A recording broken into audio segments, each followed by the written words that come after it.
are still out there paddling away. But yeah, so what I'd like to talk, guess first thing I'd like to do is thank you all for coming and show you a little bit of our trip so far and a little bit about the Mississippi. Um, so I guess one thing that I'd love for the teachers to be able to do is just ask their students really quickly, just for some adjectives to describe the Mississippi River. Just yell them out there, and maybe Randy, if you can turn on their audio, we can have them pass it on.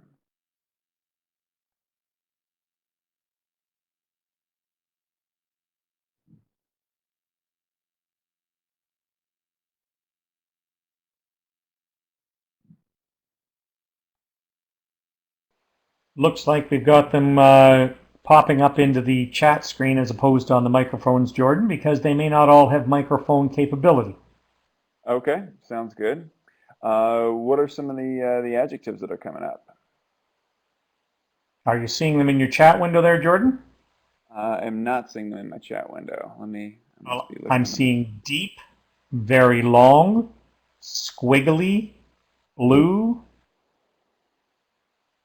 Yeah, it is. It is all of those things. But when it starts out in Lake Itasca, and I guess let me, as we're zipping ahead here, we're gonna go to these slides in the upper left-hand corner. This is us going into Minneapolis, and you can see that it looks very wide and kind of dark and a little bit blue when you're in there.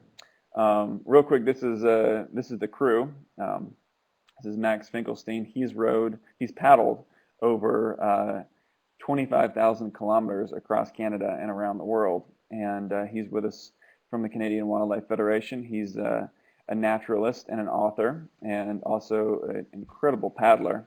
And he has been just whooping us, all these young guys, especially on this first section, which we did the first 480 miles from Itasca to Minneapolis in canoes.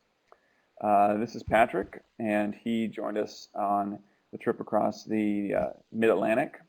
And we got Marcus, who is here with his drone, and he's got some great photos that he's taken with the drone above the Mississippi River that you guys will be seeing up here in a few moments. Um, just to kind of see just how squiggly it really is. Here's myself. I'm the only one who's here right now. And let's see, got a blank page there. And we got that's the drone taking pictures. But anyway, if you look in that little map in the lower bottom corner next to the two logos, you can see just how big the Mississippi watershed. And so you can see on here that it covers 31 states and 31 states and 2 Canadian provinces, so Alberta and Saskatchewan. So all the water from that massive area all drains down into, right there from Itasca all the way down to the Gulf of Mexico. And so it's about 2,350 miles. And to give you an idea of how, when this starts, it's just a trickle. So if you were to think of a semi truck and you think about how big a semi truck is, it would take about 20 minutes for that semi truck to fill right there at the headwaters. So just that water that is slowly coming in, take 20 minutes to fill that. 480 miles later, by the time it reaches Minneapolis, there are 3 of those shipping containers full that go over the falls every second. And by the time it gets all the way down to the Gulf of Mexico, when you have the Missouri, the Ohio, the Arkansas, and some other really big rivers pop in there, you have over 200 of those that are flowing past New Orleans every single second. At that part, the river is about a mile wide and about 100 feet deep, so absolutely massive. And so you can see like there's 2 maps on here.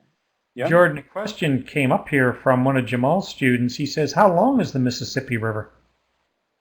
So the Mississippi River it's measured in a lot of different ways. And so you'll see different official lengths of the Mississippi River. And it's also one thing that you need to take into account is that the Mississippi River, as it meanders and as it just continues to exist, it does change its length. but it's between 2,350 miles measured up to 2,700. And so what we're going off of is the 2,350, but it is very confusing because you can see in a lot of different official literature that it has different lengths. And some of that is because it's just such a massive river that things change over a period of time. And it just takes a long time to assess the river because it's something that's changing on a consistent basis.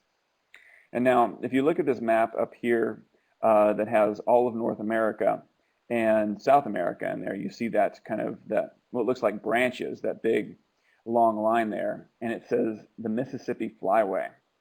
And so one of the reasons that the Canadian Wildlife Federation is interested in the Mississippi is because Canada is, as you can see, located right above the U.S. But you can see if you look at all these black lines on there, that's where birds live and migrate. And so the Mississippi is an area that provides a lot of refuge and food and places to rest for birds as they make their trek up and down this, from the northern hemisphere to the summer hemisphere every year. This is so when you see these birds that are, you see in the spring and in the fall, birds flying up overhead. They have these beautiful V's.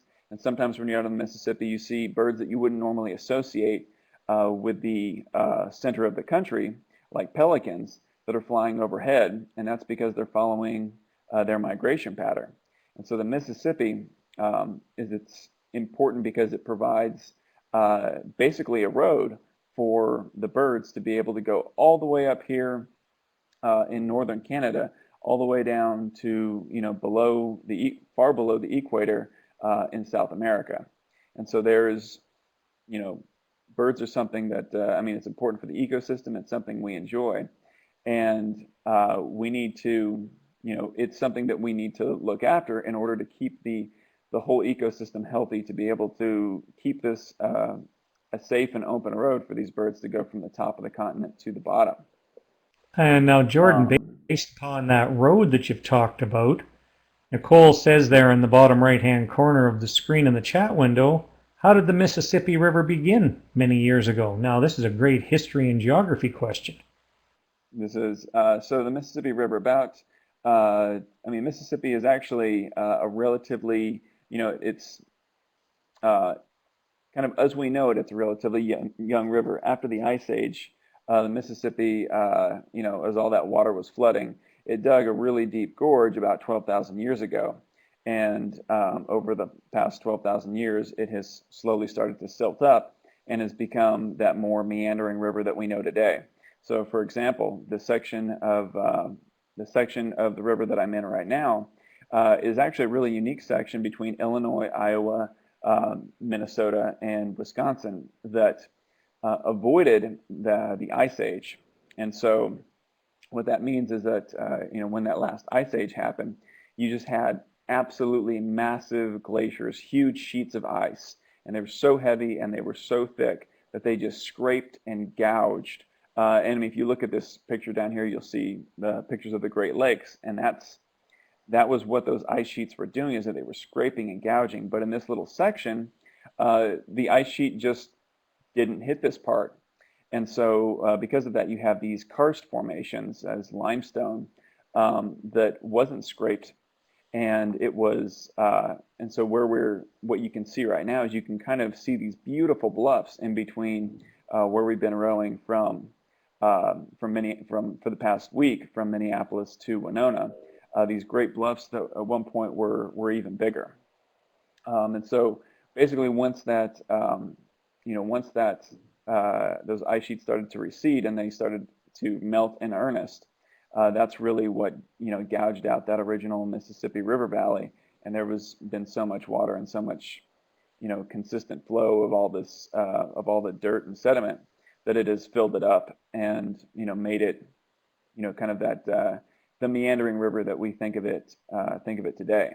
That in some sections, like in New Madrid, for example, the river actually flows north, as well as actually where it starts out. You can actually see that on this really rough map.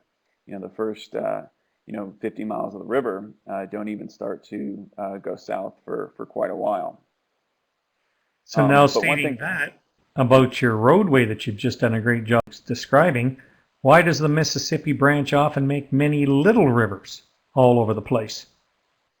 well, it's not so much branching off and making the little rivers, but it's a bunch of other rivers all going to the Mississippi. And so you can't really see it in this particular, in this green map that we have down here. But you have these tributaries, and tributaries are all the rivers so let's say the Mississippi is the biggest river on the North American continent. And so you have all of these other rivers that are smaller, but some of them are not, much smaller, like the Missouri and the Ohio. Those are some really big rivers, but they're still tributaries of the Mississippi. And so once you get down to Louisiana, and if you can look at some pictures of that, you'll start to see where instead of tributaries, you get distributaries, and that is where the river starts to branch out like kind of a crow's foot and create, start to spread out all of that water into the Gulf. But going back really quickly to the age of the river, if you look at the eastern side of the Mississippi River Valley, you'll see there's Pennsylvania, there's Ohio, there's the Appalachian Mountains, and the Appalachian Mountains are some of the oldest mountains in the world.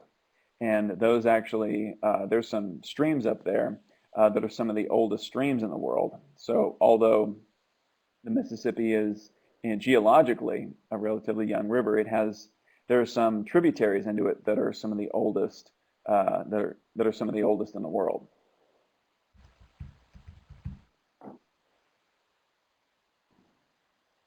All right. So do you also see the next question was how wide does the river get? So, well, the widest section, that's a tricky question because, if you were to say, well, what's the widest part of the river, you'd have to go back to really the first few days of our trip where we went up to Lake Winnegobish, Lake Winnie. And there it's, the Mississippi goes into a lake that's 14 miles wide. And so that's, pretty, but it really is more of a lake than a river. And so at that point, you have to ask yourself, well, when does a river become a lake and when does a lake become a river? The last few days we've been rowing across Lake Pepin, and Lake Pepin is between 20 and 25 miles long, and it's about 3 miles wide. And so that section is really that's about I think the widest long section that is on the river. But for the most part, the Mississippi, when it's averaged out, is considered to be about a mile wide and about 100 to 200 feet deep. But that's mostly below St. Louis, which is below the 27 lock and dams. So over the years, the Mississippi, it's a flyway for birds, and it's always been something that fish and other animals have traveled across, including humans. So as long as there have been humans in this area, they've been using the Mississippi as a corridor to move back and forth. And the same is very, very true today. And if you go down to the water in Minneapolis, I'm sure everybody's very familiar with the barges.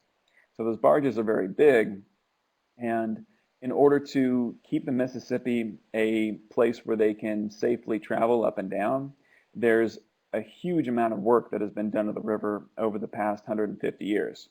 So between St. Louis and Minneapolis, there's 27 dams that are holding back the river, and they have locks and dams. And so a lock is something that basically, the best way to describe it would be a box with some moving walls. And so, and you create a dam across a river, and if you put a lock in, then you have two separate walls on each side of that box. And so let's say you want things to go downriver, you open up one side and you let in all of that water and fill up that box up to the water level of the upper river. And then you put in your barge, and then you shut that, and then you let all of that water out, and you drop that barge down, and then it opens up, and you've safely moved the barge from a higher part of the river to a lower part of the river without it having to go over any major current or rapids. And so there's 27 of those before St. Louis. and below St. Louis. And so the river starts at about 1,400 feet, and by the time it gets to St. Louis, it's about half that. But below that, there are no more locks and dams, but instead they use these big walls that are called levees, and these are set about a mile back from the river. And these are basically to allow the river to flood if it needs to, and protect people's property from behind that are behind those levees. And a big part of why those levees are so big, and if you want to just think about the scale, if the river is on average 100 feet deep and a mile wide, these levees are set back on either side a mile back from the shore and 100 feet high. So the Mississippi, when it floods, it can get so high that it will fill up that area that is, 3 times the size of its current channel. And a Well, big part of Jordan, that. Hmm. when you start looking here, these are great, but you can tell somebody's just come back from lunch hour, obviously, because they're asking question about big fish and what kind of fish and all these great things, because obviously they're still thinking of lunch and what they could have for fish and chips, maybe. Yeah.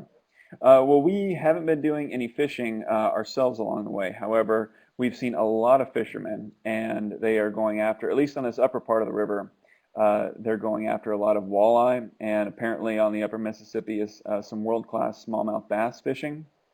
Uh, and they have some muskie, which are some pretty big fish as well, some northern pike, and a big and one thing that thankfully hasn't made it north to the past the St. Anthony's Falls locks yet are the Asian carp. And so the Asian carp are an invasive species, and the basically any all over the world because humans have been interacting with each other all over the world. We have incredible tools like gigantic ships. We have airplanes, and there's a lot of interaction uh, over the past really after industrialization, which is the last 200 years.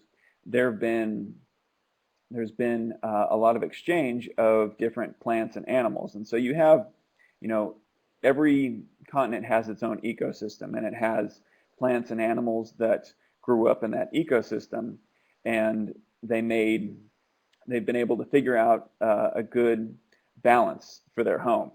And so every once in a while, you end up getting you get these invasive species like the zebra mussel or the Asian carp. And I'm sure that all these kids here in Minnesota are very aware of if they go down to the water, they go to a boat launch, you see those orange signs that say invasive species alert, and how important it is to clean all of their boats when they go from one place to another in order to limit those invasive species.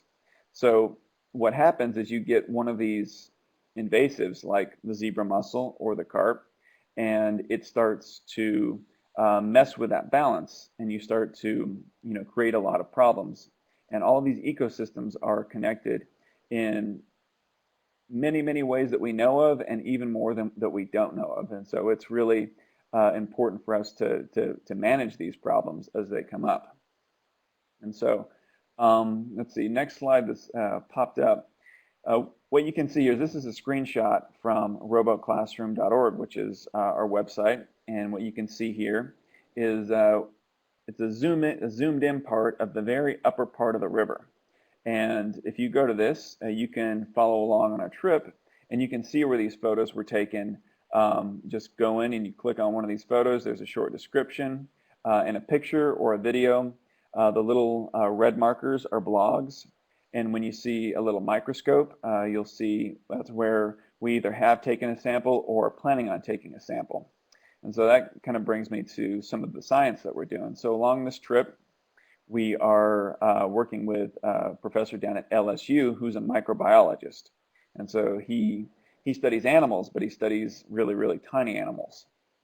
And what he's interested in is a phenomenon called hypoxia, which is happening down in the Gulf of Mexico. And so hypoxia is basically when the oxygen in the water goes away on a certain level, and it causes fish to either leave an area or the fish that are caught to die. And hypoxia is something that can happen seasonally. It's also something that can it can happen seasonally, And again, it can happen naturally. But what he's measuring is we're taking samples above and below major inputs for tributaries, which is a word that I brought up earlier, and above and below major cities like Minneapolis, St. Louis, Memphis. And what he's measuring is to see if different types of microbes are where they're coming into the river in different places, and whether or not that may or may not have an effect on hypoxia. Because right now, down in the Gulf of Mexico, right around Louisiana, there's the um, second biggest setting of hypoxia in the world, and it's something that again has happened on a consistent basis throughout the years, but it's getting bigger and bigger. And there's a lot of people down there that fish for a living, and it's becoming something that is a threat to that. And so we need to figure out what that is, and this is just one small effort in trying to figure that out. So Jordan, it looks like we did have some fish for lunch in some places, but they're getting questions, obviously. Can you drink the water in the Mississippi? Any idea how much water the Mississippi holds? How fast it moves? Just some very basic logistics about the river itself. So I was doing a presentation at a high school today, and I asked for some adjectives about how the river was described, and a lot of people were describing it as muddy and dirty. And that I can't speak for the rest of the river that I've seen so far, but what I have seen, especially at the beginning, uh,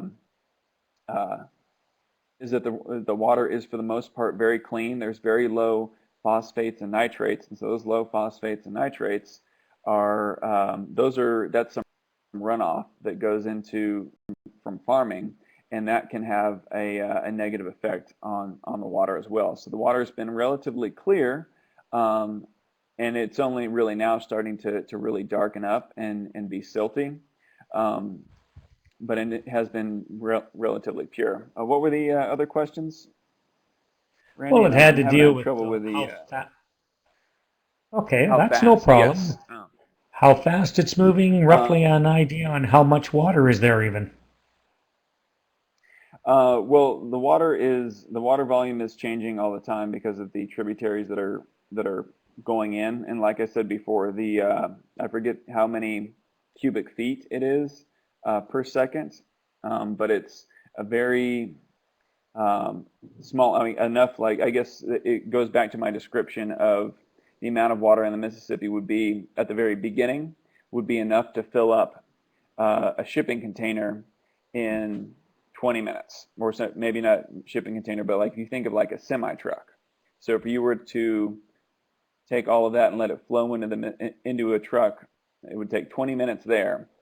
But down in Minneapolis, but St. Anthony's Falls, it would fill up 3 semi trucks in every second. And then down there in New Orleans, it would fill up over 200 every second. And so that's kind of maybe a visual idea of just how much volume of water is passing through there.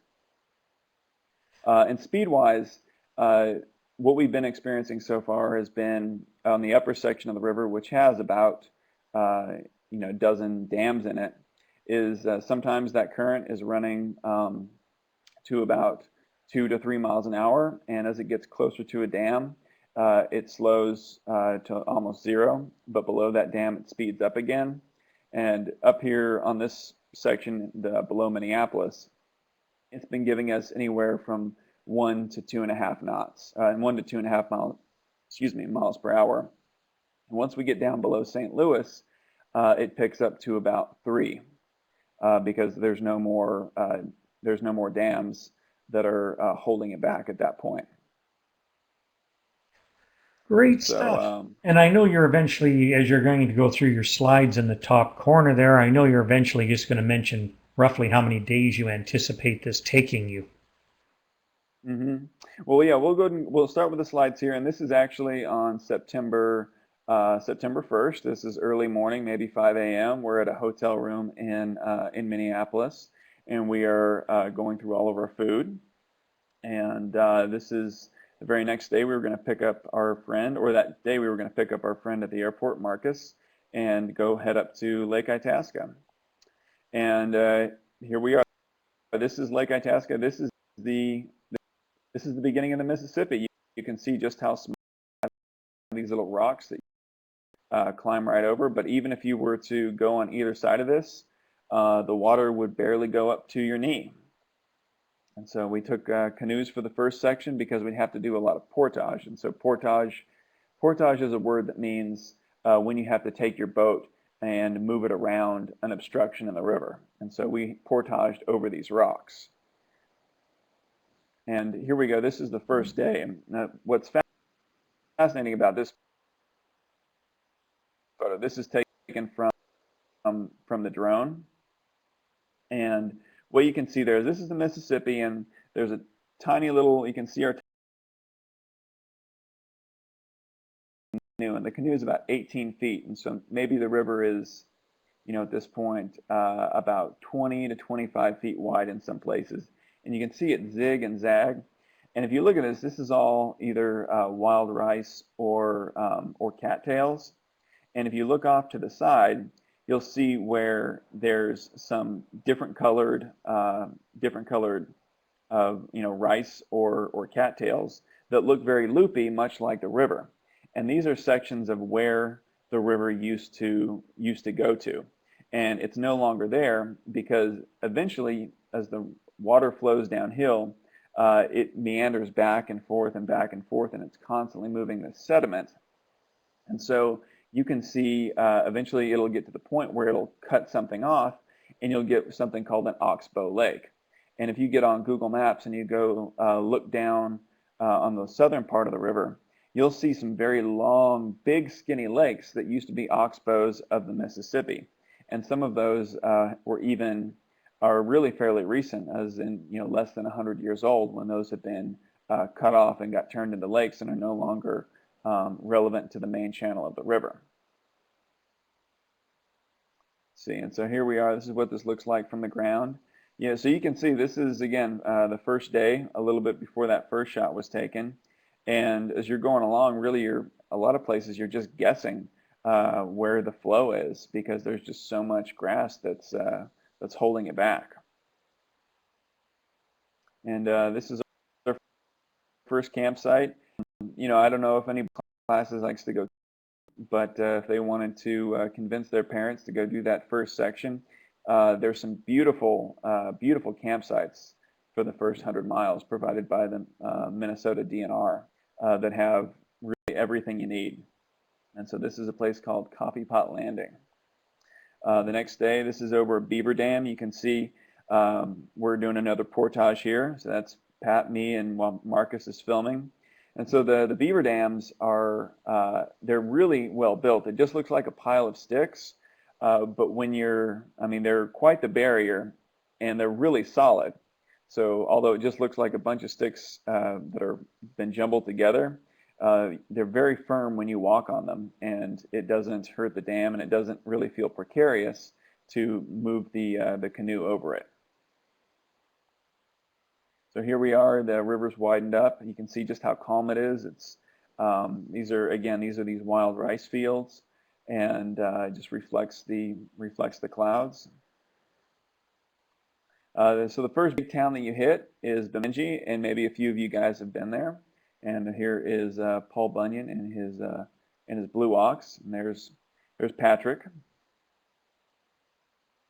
And then this is Lake Winnegobish, and you can see right here. This is a lake. This is part of the Mississippi, and you can hardly see across the lake. And so out on the ocean, there's no land for many, many miles. And so when you're sitting there in the middle of the ocean and it's a really flat day, you can look out, and eventually the curvature of the earth makes the illusion that the earth is disappearing. And when you're sitting there and there's nothing around you for a long time, the edge of the horizon is about 3.5 miles if you're about 6 feet tall. And so our rowboat maybe put us up about 7 feet, and so we could see right about 3.5 miles to the horizon. And so this lake that is over 14 miles across, we couldn't, when we were standing right there on the shore, we couldn't see the other side of the lake, but we could see the trees that were starting to poke out of it. But it was pretty intimidating in canoes. So this is the other side here, and that little bird on the upper side is a gull, and so that's a coastal bird. But again, it's using this flyway that includes this lake. So here's some of the animals that we saw along the way. There was this beautiful grasshopper that stayed with us on an island one night. We saw a ton of frogs. I was not expecting this at all, but after one of the dams that we were going over, we got there to the shore and moved all of our stuff from the canoes and started moving it across. And with each step, we'd see just dozens of frogs leap out of our way, left and right. So this is a little common leopard frog, and we saw a lot of toads as well. We saw eagles pretty much every day. And again, that was something that I don't think I expected. For a very long time, eagles were threatened because of a certain chemical that we were using to control bugs, and that was called DDT. And so this is an example of how things can happen, and we can see something and make it reverse. And so DDT was, when it first came out, everybody was very excited to use this chemical because it got rid of bugs, and it seemed like it was very safe for humans. And so people could get sprayed, and it got rid of the bugs. It made everybody very happy. But over the years, what they realized is that the DDT was making the shells of bird eggs a lot skinnier, and so they were losing a lot of baby birds, including eagles. And so DDT was made illegal because it was slowly, eliminating the population of eagles. And as the U.S.'s national bird, that would have been pretty sad if we were to just let that happen. So I guess I was surprised to see how much that population has rebounded, because when I was a kid, that was something that was a pretty big concern, and here we saw them almost every single day. See, and then getting to just getting an idea of just how healthy the river was. This is a little mayfly here, and so mayflies are a little fly that feeds fish, and they really only birth for about half a day. And and there's a sign of a healthy river, because it takes a certain, the water's very they can't have a lot of extra chemicals in the water to reproduce. So we were rowing along one night that were flying just feet above the water, and they would fly and they would mate, and that's their life cycle. They're born, and they fly and they mate and they die all within a day. And so the surface of the water was littered with them. And lots of dragonflies, especially on that upper half when we're going through the very wet sections. We saw red-tailed hawk feather, or a red-tailed hawk, and this is a feather found at one of our campsites. And one thing that I've been really surprised in just how big the freshwater shellfish are up here. But back to invasive species, and specifically the zebra mussel, that people are very concerned about, because they concerned that they will outcompete these particular these types of native shells. Here's another one here, and this one, I forget the name of this guy, but he's an invasive, and this is at the portage with all the frogs. You can see here, this is another shot from Marcus's cam. We're coming up on Grand Rapids, and you can see. Yes, Jordan, we seem to be breaking up a little bit here. So a bunch of wild rice in the distance. I mean, the river's definitely widened, and then you can see that very large building in the background that covers all of northern Minnesota. Okay. Let me, is that a little bit better? All right, we seem to have Jordan caught or lost here. Oh, there we go. Let's see. So at this point, yeah, Try at this turning point here, on and Jordan, off my